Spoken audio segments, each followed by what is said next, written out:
जमशेदपुर से एक बड़ी और दुखद खबर। टाटा स्टील यूआईएसएल के प्रबंध निदेशक ऋतुराज सिन्हा, उम्र 55 वर्ष, का आज अचानक हृदय गति रुक जाने से निधन हो गया। उनके निधन की सूचना मिलते ही टाटा स्टील और टाटा स्टील यूआईएसएल के वरिष्ठ अधिकारियों समेत पूरे उद्योग जगत में शोक की लहर दौड़ गई है। घटना की जानकारी मिलते ही कंपनी के तमाम अधिकारी तुरंत टाटा मुख्य अस्पताल पहुंचे। वहीं थोड़ी देर बाद दिवंगत सिन्हा के परिजन, उनकी माताजी और अन्य रिश्तेदार भी अस्पताल पहुंचे। अस्पताल परिसर में माहौल पूरी तरह गमगीन था। इस दुखद घटना पर जमशेदपुर के सांसद विद्युत वरण महतो ने गहरी संवेदना व्यक्त की है। सांसद ने कहा, ईश्वर दिवंगत आत्मा को शांति दे और परिवार को इस दुख की घड़ी को सहने की शक्ति प्रदान करे। उन्होंने बताया कि बीते सप्ताह ही उनकी ऋतुराज सिन्हा से लंबी बातचीत हुई थी, जिसमें सिन्हा ने इच्छा जताई थी कि जमशेदपुर, इंदौर की तरह देश का नंबर 1 स्वच्छ शहर बने।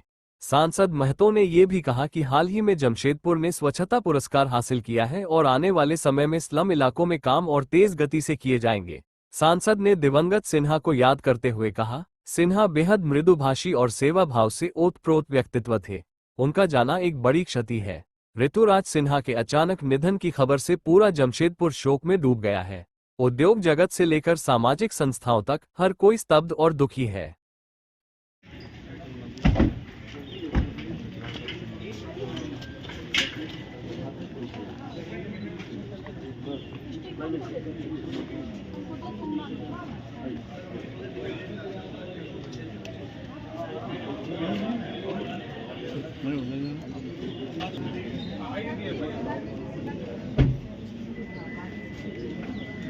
ए जामत कर जामत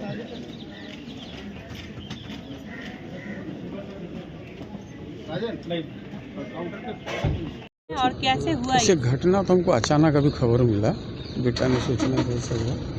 लेकिन ऋतुराज सिन्हा टाटा के इस जमशेदपुर में के बहुत ही ईमानदार के साथ साथ काम के प्रति जो संवेदनशील इंसान थे और हमेशा टेलीफोन के माध्यम में, ये तो हम लोग पॉलिटिकल ग्राउंड में हैं और सेवा के काम करते हैं, तो लोग भी सेवा भावना के रूप में जब कभी भी जिस तरह का हम लोग बात किए, पूरी रिस्पांस उन्होंने दिया और अपना एक छोटे से पद से आकर आज मैनेजिंग डायरेक्टर जुस्को के एमडी के पद को सुशोभित कर रहे थे। कुछ दिन पहले, सप्ताह भर पहले ही मुझे टेलीफोन से बातचीत हुई, तो उन्होंने कहा कि दादा काम लोग दिल्ली में अभी है, सेशन चल रहा, आते हैं तो मिलते हैं।